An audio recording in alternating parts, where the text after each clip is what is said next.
You're listening to OMTimes Radio. The following is an encore presentation.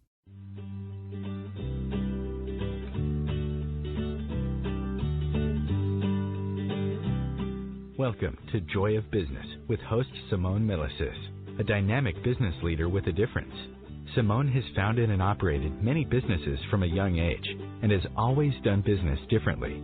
Today, Simone is the worldwide coordinator of Access Consciousness and travels the world presenting Joy of Business programs using access tools and empowering people to know that they can create business in a different way and make money doing it. Simone Milasas, weekly on OMTimes Radio. Hi, everybody, and welcome to Joy of Business. And you're Simone Milasas, your host, and I'm at home at the moment, Fijian Beach, and I am laughing hysterically on the inside at the moment because even just then I went to talk to you and realized that I was on mute. And it's all very in accordance to what we are talking about today and who I have on today. So I have someone who I've known for many, many years, who I've worked with and is a friend of mine, Stephen Outram. So welcome, Stephen. Thank you, Simone, and I'm excited to be here. Thank you so much for inviting me. You're very, very welcome. Thanks for coming on. Now, why I'm laughing and giggling on the inside is the topic of today is the new future of business. But basically, it's like Stephen is, God, I met you a long time ago. And one of the first things I know that we created together was the Access Consciousness, pretty much original website. And it's like with another guy in Australia, and sat around and sort of, I was the one that was sort of saying, this is what we need. I have no idea how to get it. And you guys were like, okay, cool, let's see if we can create something to get it. And so you're sort of a bit of I would say definitely a tech wizard. And that's what I'm laughing about, because even before we came on, my phone wasn't working, he couldn't hear me, and then we don't know exactly what was going on, etc. And it's like, so I'm really looking forward to this show to be asking you some questions and talking about the future of the world with, with technology, etc. And this happens on a daily basis, like that people have problems and have hiccups, etc. And then, someone like me, I go, well, I don't know what's going on. I'll reboot my phone. I'll ring in again. So I just sort of go to these, you go into question, but you sort of go into this place of complacency of like, I have no idea what to do next. And it's like, that is the common thing that I see. And you are one of those people that I go, Stephen, help, what do I do now? And it's like, and you're there. So one of the first things I'd like to ask is, what made you interested in technology and how it moves forward and how it changes, etc.? And when did you start that interest? Good question. And let's go back a little bit to, I could almost pinpoint the day, not quite the day, but the year. It was around 1986. I was working in architecture. I had a building design practice in partnership with another person. And we did everything on drawing boards. And computers had kind of just begun to come into architecture as a tool, but it was fairly new days. And I got so interested in having a computer as a drafting tool, as a sort of a design tool.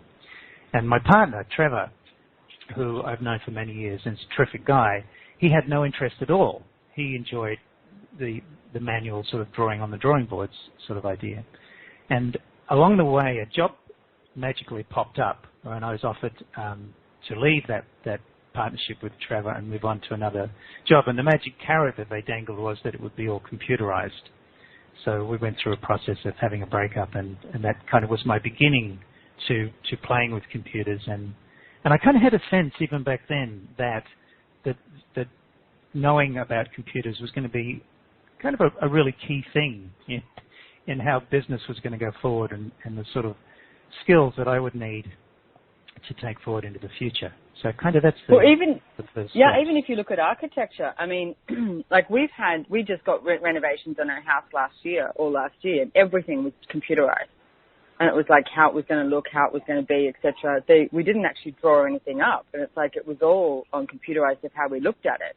And it's like that's literally what most people do nowadays, I think. And it's like with architecture.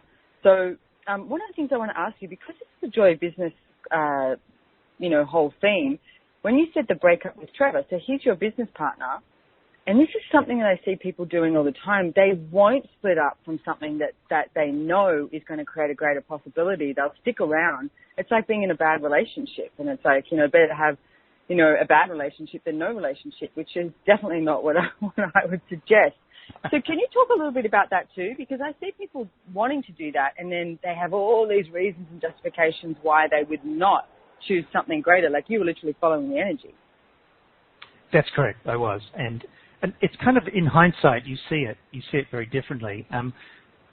It took us a little while to unravel the business, and there was a few things that needed to be done. And Trevor was my friend. I mean, we were good pals, and we also were in business together, so we had a great relationship. And he wasn't very happy about it, but what I noticed was that when we finally wound the business up and he moved on, Trevor went and worked for an organization that embraced the drawing board. And his role with them became one more of a sort of a designer, manager type role. And even today, he doesn't use a computer for architecture. So it kind of works out, If you choose for yourself, not choose for yourself, but if you choose for that and follow the energy, it does contribute to everybody, even though the change at the time seems quite dramatic. Yeah, well, I mean, that's what I always talk about too. It's like, choose what makes you happy. And I mean, Gary Douglas, the founder of Access Consciousness, was on a call recently, and he was sort of talking about that same thing. And someone was saying, yeah, but what if? And he said, why would you go to the worst thing that could happen? Why wouldn't you, every choice you've made, haven't things actually shown up greater and better? Definitely not the way you thought they would. But they always seem to show up greater and better. And I'm driving along in my car. I was going to pick up my son, and I was thinking, that's so true. And it's like everything I've chosen where I've sort of gone, I'm not sure about this. And it's like everything's always showing up to be something greater. So what if you didn't look at the worst thing that could happen? And what if you were actually willing to follow the energy and follow, what brings you joy? I mean, that's the joy of business. And here we are now with Stephen being one of the major creators of what we call the Big Bang in Access Consciousness. And it's creating a whole new system. I can't even really talk about it. Creating a whole new system for access with the database, the website, the interactiveness of, us, the facilitators, the clients, the technology, all of that. And it's like, can you tell us a little bit more about how you sort of start creating something like that, or where you see, the world being with the changes in technology and how much we have to sort of lean on it or not lean on it? Yes, I will. And let me just segue into this.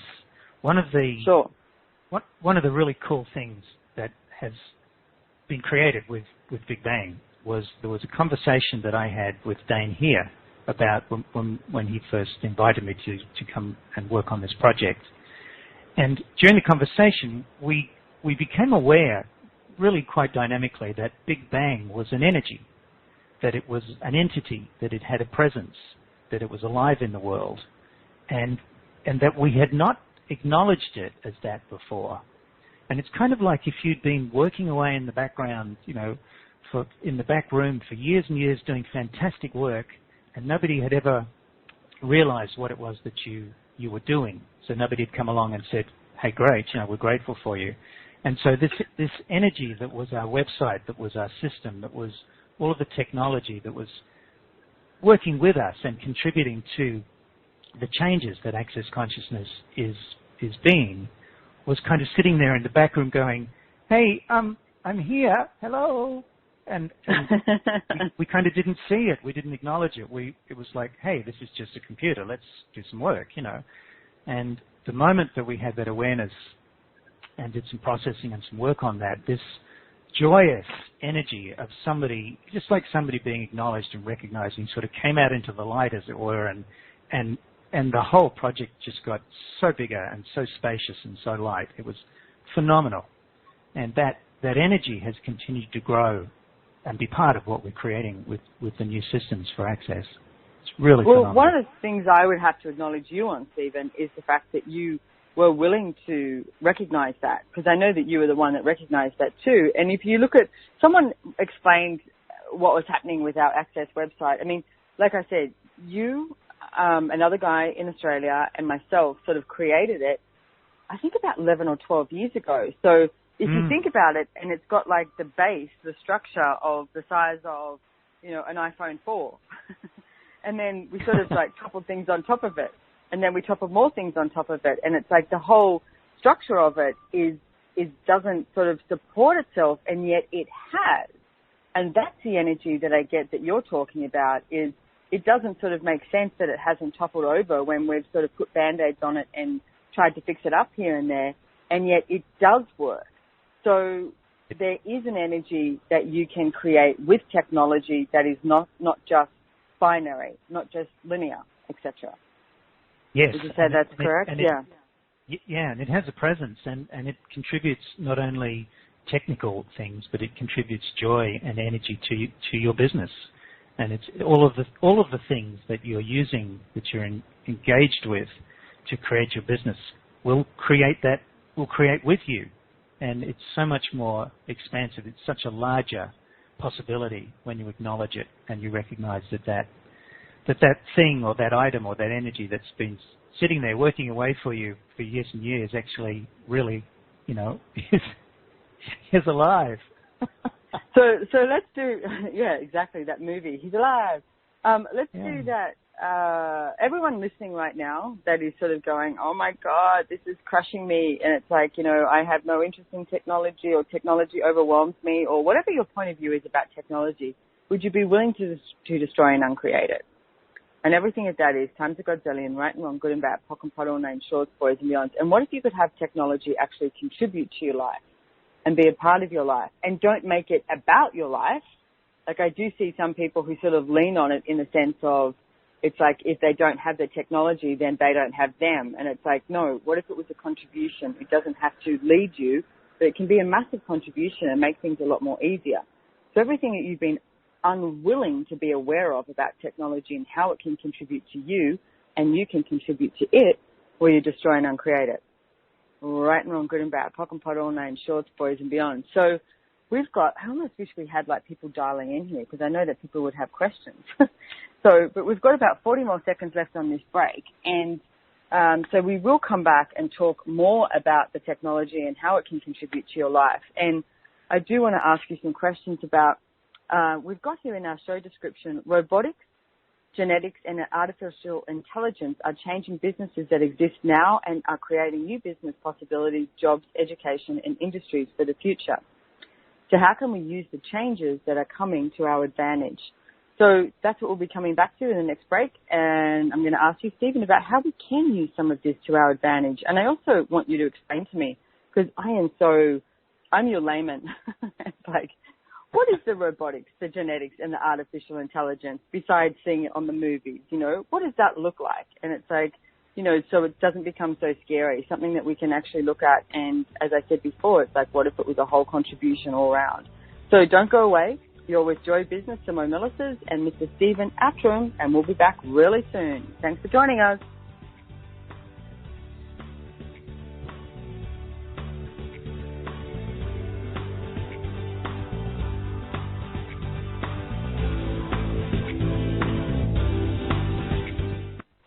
Would you like to make a difference in the world but don't know how?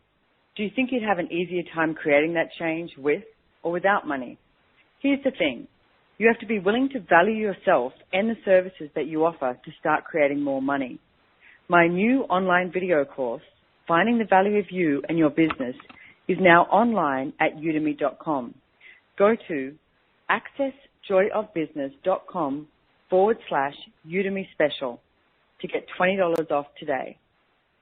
Host your show on IOM-FM, the radio network of OMTimes Media, one of the more recognized brand names in the conscious community, and is backed by the extensive marketing reach of OMTimes.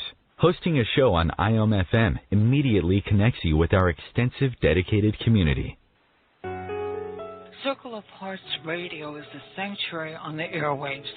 Join me, Grandmother Elia, in the circle on Sunday, 2 p.m. Eastern, as I share information to both enlighten and nourish your soul.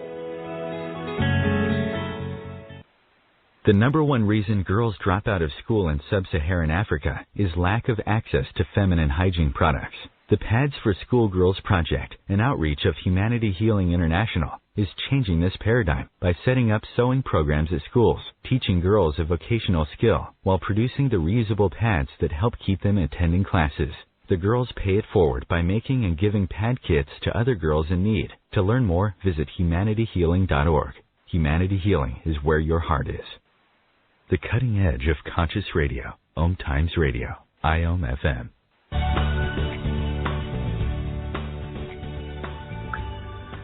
Hi, everybody. Welcome back to Joy of Business. And you're with Simone Milasas, your host, and Mr. Stephen Outram, who also is ringing in from Australia as well. Now, we left off. We're talking about the new future of business, and we're talking about technology. And we were talking about robotics, genetics, and artificial intelligence. So can you explain a little bit more about what that is? Okay, so let's start with this one, because the world of technology, as you know, is changing around us all the time, though sometimes we sort of just accept those changes without maybe exploring them a little bit more. So one area that I've noticed is that when you walk into a grocery store or a supermarket now to do your shopping, traditionally there'd be a whole row of checkouts, and there'd be the girls and the boys there, the checkout chicks, and employed at a young age, and they process all the bags and all the goodies that you're buying. So what's happened recently is that there's less of those checkout lines now, and more where you can go into a space where you check yourself out, where you put your goods across the laser and get a beat. You play shop. It reminds me of a kid when it's like, you want to play shop? And it's like, I get to be my own checkout chick. Yeah, so what I've noticed is that often the people that go to the traditional aisles are perhaps older people, whereas you see quite a lot of young people in and amongst the self-checkout. And all of those... Oh, no. That means I'm old. I go to the traditional ones. Yeah, whoops. Okay, let's move on. Yes. No, moving right along. So all of those self-checkouts are robots. They're computerized robots, and they're programmed to do certain things. So you can have like 6 or 10 self-checkouts with one girl or one boy supervising, compared to all of the rows of checkouts where you have to have a person at every one of those things. So that's changing, and the way that we're using supermarkets is changing, and there's a whole technology there that's being developed that's slowly being introduced. Even when you come to customs, like now, and it's like you've got a million machines that you can go to, which I do use, and they make it so much quicker than standing in a line with hundreds of people who've just got off, an A380 plane. So you've literally got hundreds and hundreds of people, and you use the machines, and you're there within 30 seconds. So, and same as in the US. I know when you come into the US now, you can use the machines in most of the major airports. So I get the ease that it's actually creating. It does. And what's also changing is that the people that would have done those jobs aren't doing them anymore. So the number of checkout people, or the number of people employed in customs, is less and less and less. So say, for example, you've got kids coming through school, and there's sort of an indication from them that they might like to go into Woolworths and be a checkout person as the beginning of their career. Knowing what we know about technology and checkout robots, is that a good place to direct them to? Are those jobs going to be there in the future? And so it's funny, we were just talking about this because we have a 10-year-old son, and, Brendan and I are always out on our bikes or running or, doing something physical. And Nash just really isn't that interested in it, and it's fine. He will do things. Like, he started doing this running and jumping thing all over furniture. It's not in the house. Outside, like he goes across the park. You know that thing where they just run and they jump all over don't jump on anything, but the whole idea is not to touch the ground. So he is athletic when he wants to be. But what he is so good on technology. And it's like when I was at school, we didn't have a computer. And it's like, but now you have to have an iPad. And they send us a letter home saying what iPad we have to have. And it's pretty much like the latest one you have to have. And he does everything on that. And what he creates on there, like he'll create videos, and now he's started creating music, like sort of this disco music, or we were like, oh no. But he came home the other day and he's like, hey, this kid has done this and blah, blah, blah, and he's made $1 billion. And I'm like, wow, I wonder what he's going to create, what he's going to be in the world with how much he knows. He knows more than us about anything. He'll be the one that fixes the TV for the team. Yeah, look, I remember my mum and dad struggled with computers and still do. My sister and I are kind of in between there, so we made the transition and I've become quite skilled at it. And my sister's 2 boys were cracking the family password on the computer and mousing around at about the age of 3. So, it's just interesting the generational change. My sister I know, couldn't create it. You see their little fingers on the iPad, and it's just like, wow, they move so fast. It's like, yeah, it is amazing. And because we are in a place now that, I'm, in my mid-40s, and it's like, so I have seen such a difference. Like, I traveled around the world backpacking, and you didn't have internet. You wrote letters, and you wrote letters to poste restante. So I would say to people, I'm going to be, in Paris around this time. So I'd go to the post office, to the poste restante, and then say, is there any letters for me? So my Milasas can show them my passport. And that's how I communicated with my family and friends back home. And it's like now, you would carry a little iPad and you'd be doing everything on that. And it's like I see that the communication between everyone is more, and yet it's also people are getting social on technology and not in person, which, hey, what if there's no point of view about that, but it's just different, yeah. Yeah, I remember seeing a show on TV, and two young people just sort of coming into their early teens were sitting there side by side with their computers, their laptops, and one of them giggled. And what they were doing was they were texting with each other across the computer, side by side on the lounge, and laughing and enjoying it. It's so different, to us that have experienced the writing of letters and making phone calls and things. Yeah, I know. Old school. We've done it all. So tell me a bit more about the genetics as well. What do you mean by the genetics?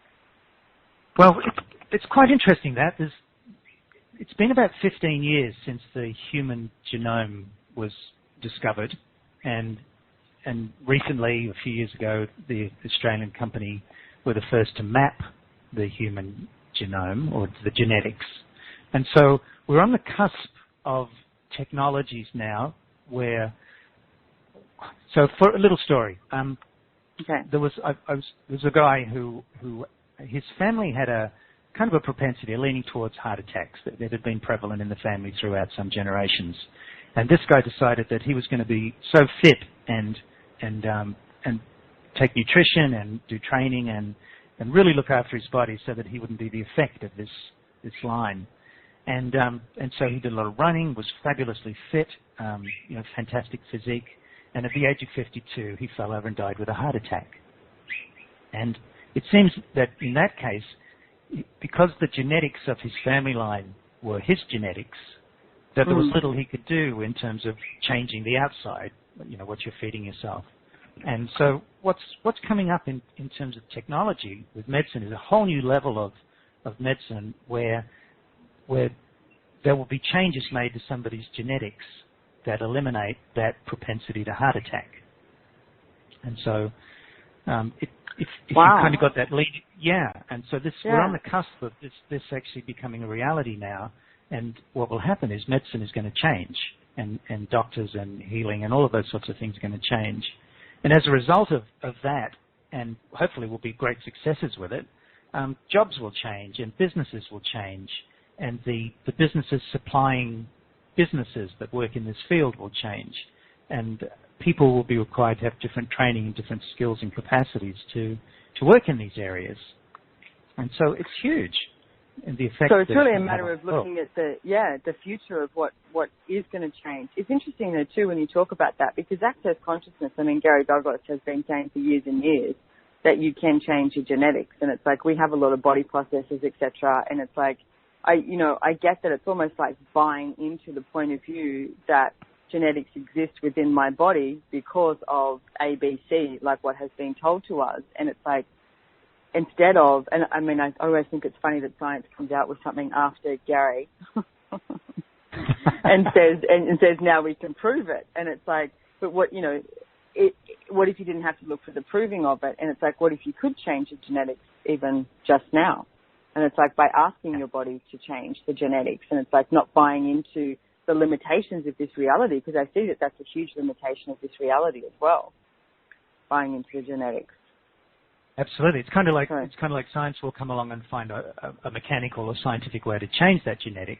But what if it was actually possible with an energy or a question? Yeah, exactly. Or, what if your body could contribute to that in some way?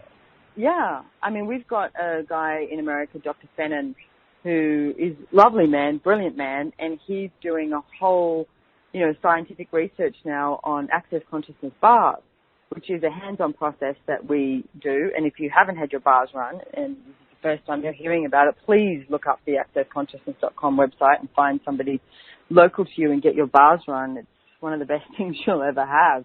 And it's interesting because bars work. Like they can turn a cranky person happy, and it's like they can, they relax you, they can heal you, there's so many different, points on the head that they work with you and your body and your being and your emotional state.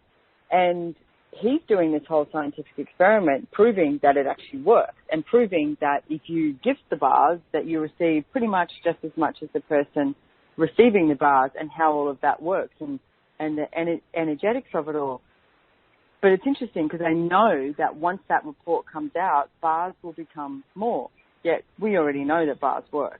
And it's like, so what do you already know that you've been unwilling to acknowledge, that if you did acknowledge it, would change your entire reality and increase the awareness and consciousness that you currently function from? And everything at that is times a godzillion, where you destroy and uncreate it. Right and wrong, good and bad, pock and pot, all named shorts, boys and beyonds. I mean, part of what I love about access consciousness is it's empowering you to know that you know. And it's like, you know way more than what you've been willing to acknowledge. So we are almost off to our next break. So it's going so fast. But before we go off, I do want to mention that if you want to find out more about Stephen Outram, because I always do this at the last minute, you can go to StephenOutram.com, and his name is spelled StephenOutram, StephenOutram.com. And we are going to mention about your book, because you've got many, many different books that you've written. So you're a man of many, many traits. So when we come back, we'll talk a little bit more about the artificial intelligence and how everything is changing in the world and what we have to look out for. It's like, what if we could embrace the change rather than reject it? So you're with Joy Business, Simone Milasas and Stephen Outram. Don't go away, because we've got more fabulous stuff coming your way.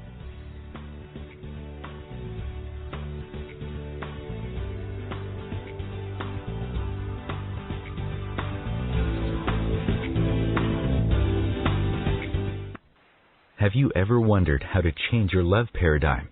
The secret key is finding a love partnership, not just a regular connection. How do you find these? Through conscious relationships. Ascending Hearts Dating is a dating site for people like you that believes in second chances and a different type of spiritual connection. Try Ascending Hearts for free today at ascendinghearts.com and change your love paradigm. Ascending Hearts, the premier dating community for the spiritually awake. The Conscious Parenting Radio Show provides inspiration and resources for loving, empowering, and respecting your children and yourself. Join me, Timothy, every Monday at 7 p.m. Eastern Time as we consciously explore proven ways of living together in happiness, health, and harmony. Host your show on IOM-FM, the radio network of OMTimes Media, one of the more recognized brand names in the conscious community, and is backed by the extensive marketing reach of OMTimes. Hosting a show on IOM-FM immediately connects you with our extensive dedicated community. Would your business and life like to be bigger? Would you like to have more fun with everything you do? Simone Milasas travels the world facilitating Joy of Business seminars. These classes are for you if you would like to create more money and joy, expand your business, and work smarter, not harder. Join her live or watch the online seminar from the comfort of your own home. Go to www.accessjoyofbusiness.com to register and for more information. Connecting you with the best of the conscious minds in the world. OMTimes Radio. IOM-FM.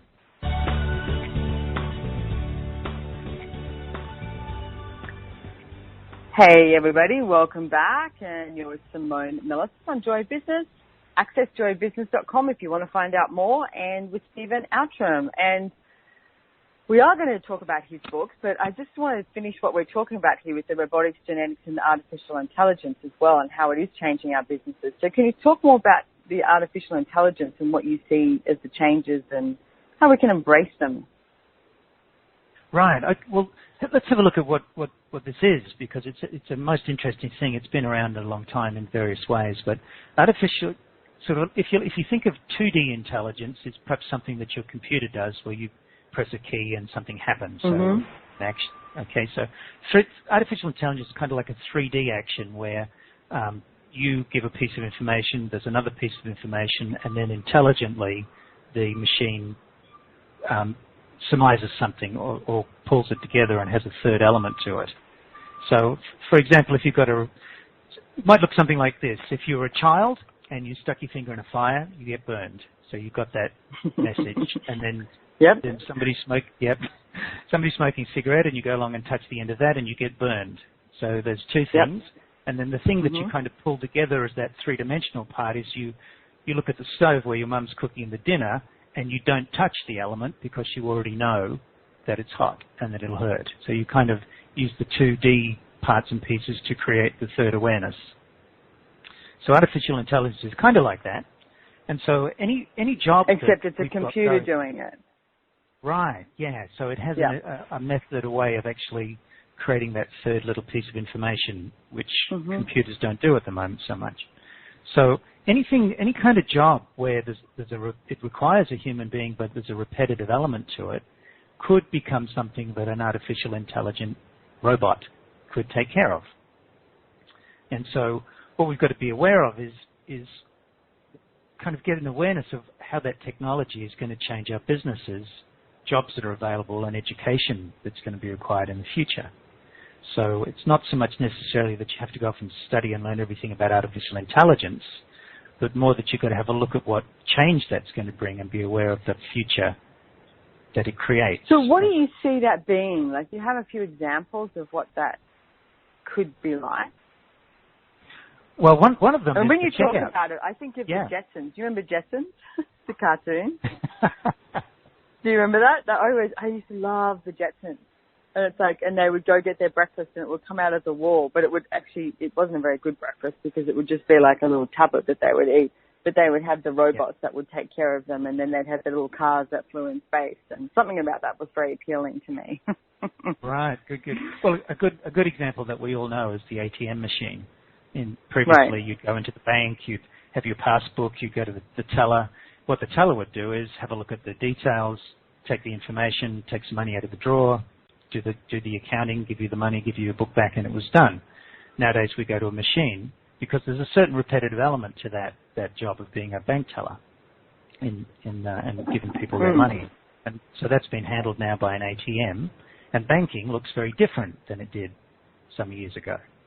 And it's kind of smaller. I mean, banks used to be quite magnificent, big, huge buildings. Yeah, when you're talking about this too, one of the things I'm thinking about is I remember when I was younger, when I first got my driver's license, and you'd go and get gas, petrol, and someone would come out and fill your car up and check your oil and check your tires, and you'd have a bit of a chat, and and then you'd go pay for what you were doing. But it's like now you don't get that customer service, so it's like, which I'm fine with, but that is one of I notice even the energy in my voice, and it's like I know that's one of the arguments that comes up, that it's like, we're losing touch with people, and it's like we're losing that customer service touch. And so I'd love you to talk a bit more about that. And also the second thing is that it's like I can feel people going, oh my God, do I have to go out and learn all about technology to survive in this world now? You know what I mean? Like I know you live it and you be it, and it's like, and I know people who that freaks them out totally. Well, perhaps people are more aware of technology than they give themselves credit for. I mean, my father was resistant like crazy. He said, I'll never use an ATM. I don't need to do that. And I'll never use computers, and I'll never do this because I know how to do it my way. And I said to him, so have you got a washing machine? And he said, yes. And I said, so that's a computer. And have you got a refrigerator? Yes.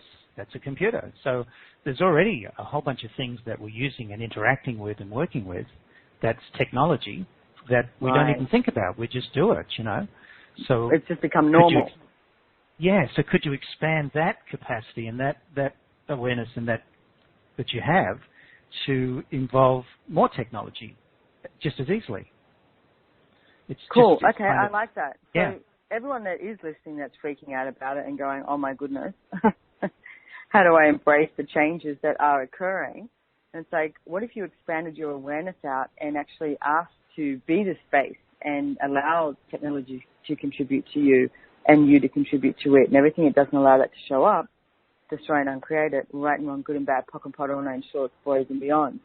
Now, the other piece of this, though, too, is not relying on it. And I remember once when I was living in Santa Barbara, California, and with some friends of ours, Susie Godsey and Blossom Benedict, and it was so funny because the electricity went out.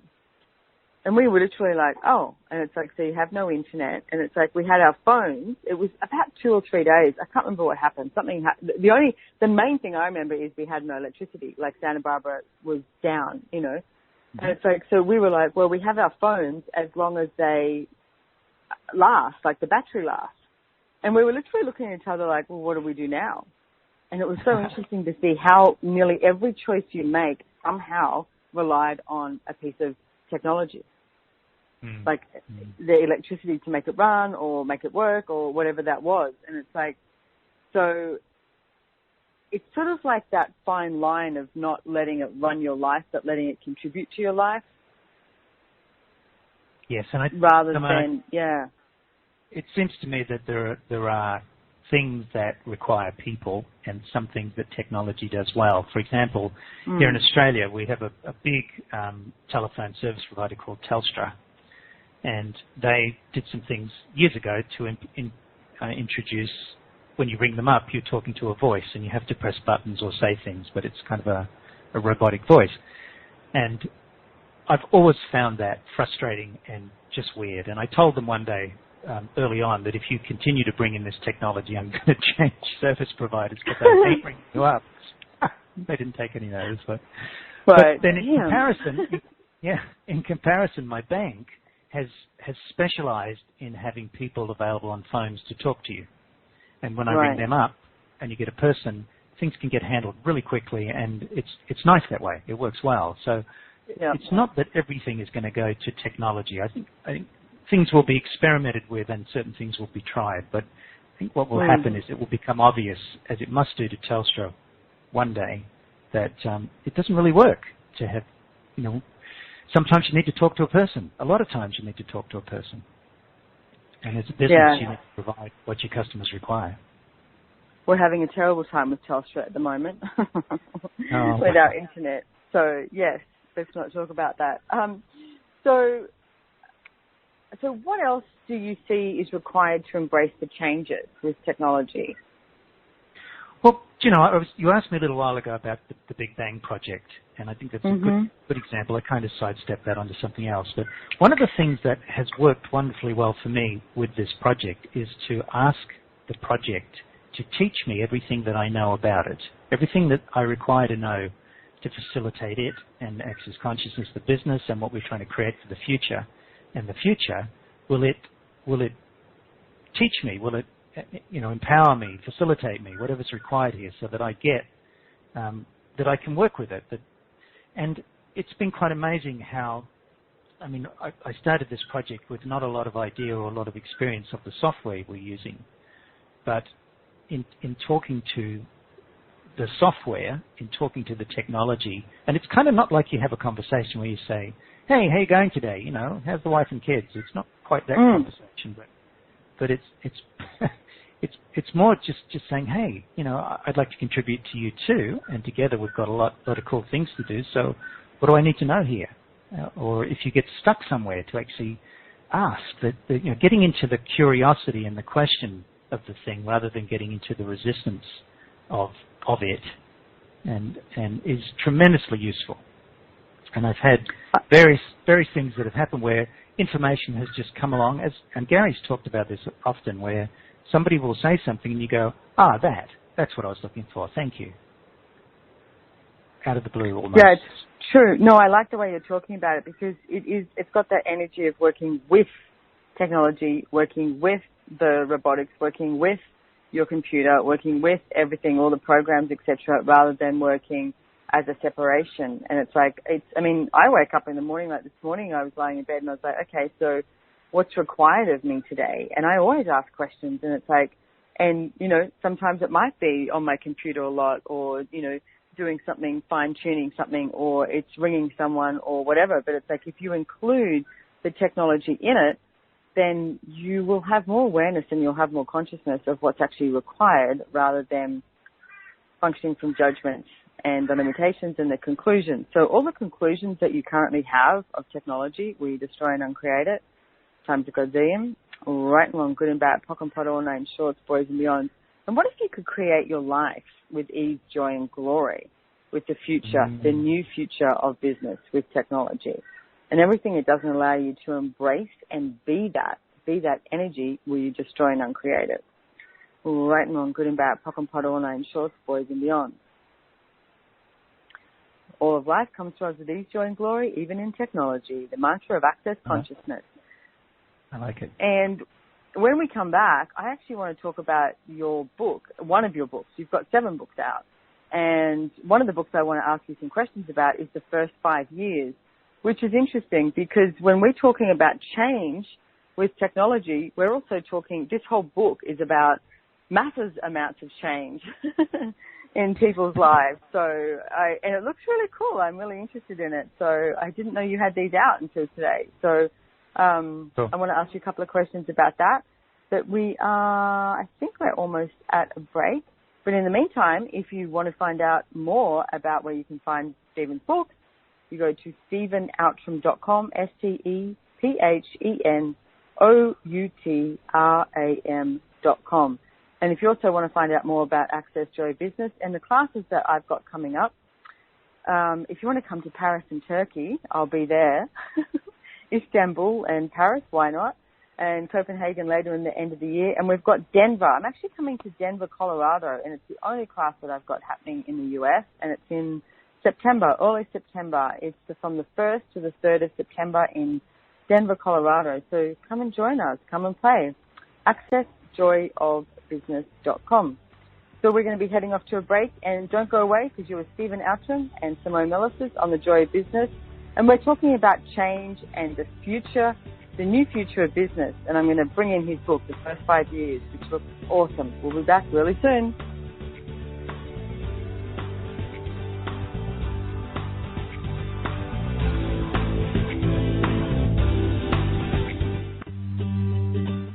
Have you bought into the idea that you have to work hard for your money, that business is hard? I will share some dynamic access consciousness tools to get you out of your own way so you can create a business that actually succeeds. Join me, Simone Milasas, on The Joy of Business at 4 p.m. Mondays Eastern. As difficult as it is to believe, there are places in Africa where human traffickers sell albino children and their body parts for use in magic rituals. Humanity Healing International is actively working in Uganda to change this paradigm. The Albino Rescue Project finds albino children who are at risk and places them in safe schools and environments where they can learn and grow free from fear. To learn more or to sponsor a child, visit humanityhealing.org. Humanity Healing is where your heart is. Are you trying to get from point A to point B and need a little advice? Connect with the counselors at OMTimes Advisors. Whether you're looking for a life coach or a spiritual intuitive, the advisors participating at advisors.omtimes.com were carefully chosen based on their gifts, skills, and professionalism. OMTimes Advisors, connecting you with the best advisors in the business. Hi, I'm Katrina Kavanagh, host of the I Am Wisdom radio show. I Am Wisdom is about the connection between mind work and energy work, spirituality, and living a wonderful life. Looking forward to sharing each Sunday, 5 p.m. Eastern Standard Time with you. Your conscious connection to a more mindful world. OMTimes Radio. IOM FM. Hi, everybody. Welcome back. You're with Simone Milasas and Stephen Outram, and I'm just signing up for your newsletter, Stephen. Oh, cool. So, yeah, I'm looking at your website, and it's like, I just want to say, you're absolutely amazing. It's like, I mean, I know, like, a lot of what you do, and I know a lot of what I don't know a lot of what you do, and it's like, even your website looks fabulous, and it's like, I love the look of your book. I love that you've created it, and you created it, didn't you? Yes, yeah. All of this, yeah. So you're a man of many talents. With technology, there you go. You created it with technology. So you have fun with technology. Would that be correct? Yeah, it's an amazing tool, and it has become the tool of choice for many professions and many things. I mean, you can still create things the old way, but systems are set up. If you can engage with technology, there's a lot of systems to set up to help you do things. And recently writing the books, I did all the books as print books to start with, and went through the process of converting them all to ebooks, and that was a great experience too, because there's so much information available. Really, if you want to learn something technical, or there's so many videos, so many tutorials that people have freely put up on the internet. There really is. You can take it to almost any level. Endless. It's true. Well, I mean, even I noticed yesterday there's a few things that we were looking at and we didn't know. And I said, why don't we Google it? It's like, how do you do this? Does this exist? And it's like, and you can always find someone or something, some information up there. I mean, and gone are the days really where you have to go out and hire someone who is a fully qualified website designer, when there's so many places that, Weebly or whatever have all these, templates out that you can pretty much, if you've got the time, you can create it, and it's like, and play with it. So it's like everywhere that you've been avoiding playing with technology, we destroy and uncreate it. Time to go in, right and wrong, good and bad, pock and pot, all night, shorts, boys and beyond. So I'm bursting and for you Simone, to tell me more Simone, about... That's an interesting change too. It's because some years ago it was the job of specialist technical people to design your website, and you always had to go to somebody because it was kind of new and highly technical. But now there's many places you can go, and the technology assists you to put that together. So, depending on your level of what your requirements is for your website, that those early jobs have become much more, have changed, right? Yeah. It's changed, isn't it? The jobs have changed, yeah. And that's what I just remembered. It was an app that Nash came home and was like, this kid created this app and he's made millions of dollars, and I can't remember what it was about, but he was telling us the story. And it's like, I mean, if you wanted an app ages ago, you would have had to have gone to someone who was, a professional building app maker. And it's like, now there's like you said, if you don't want something that's too extensive, and it's like, you can actually create something yourself. There's some fabulous systems out there to do it, and they are increasing more and more and more and more. I mean, how you get, music on the internet, or it's like the pictures, and it's like, stock photos, all of it, and it's like, it's all available. And it's like, I remember, my mum still has a set of encyclopedias in her house. Do you remember them? Yes, I do. Wow.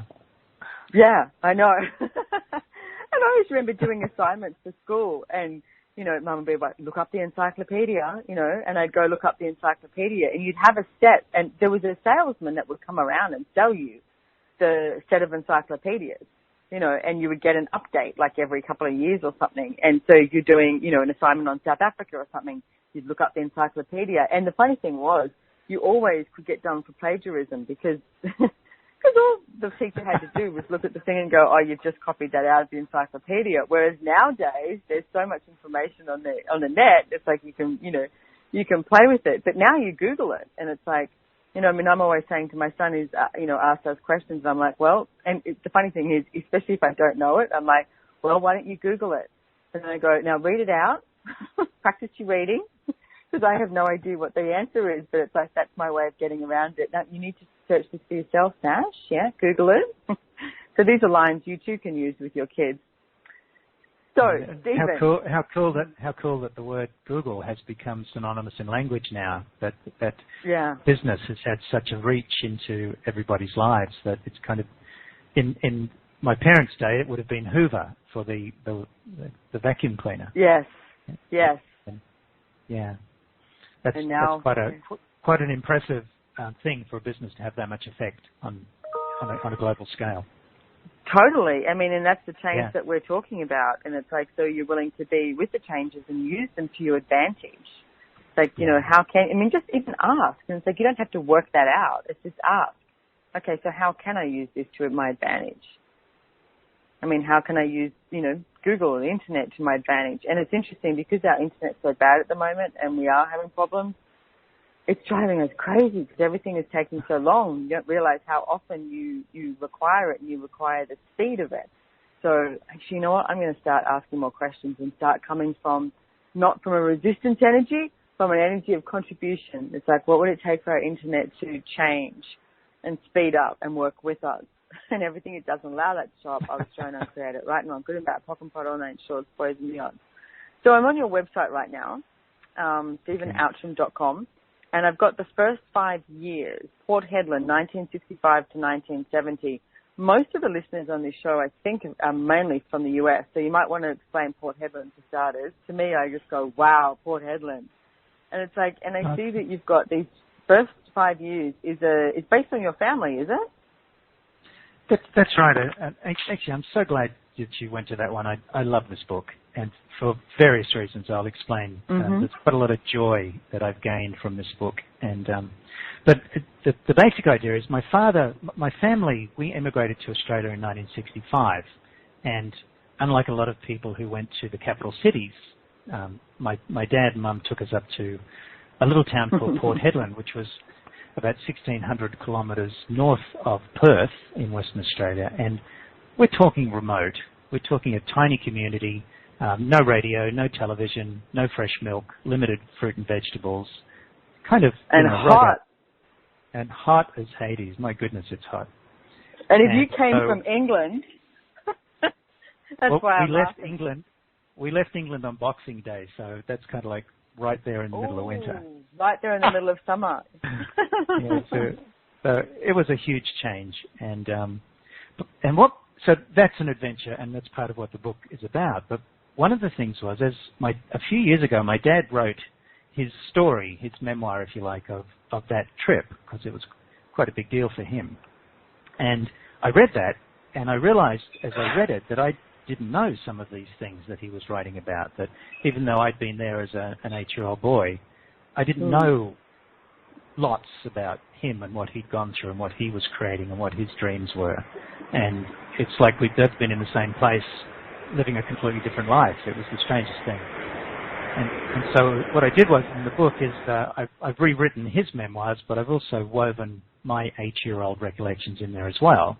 And you've kind of got these two perspectives, giving a nice, kind of really interesting perspective on that time.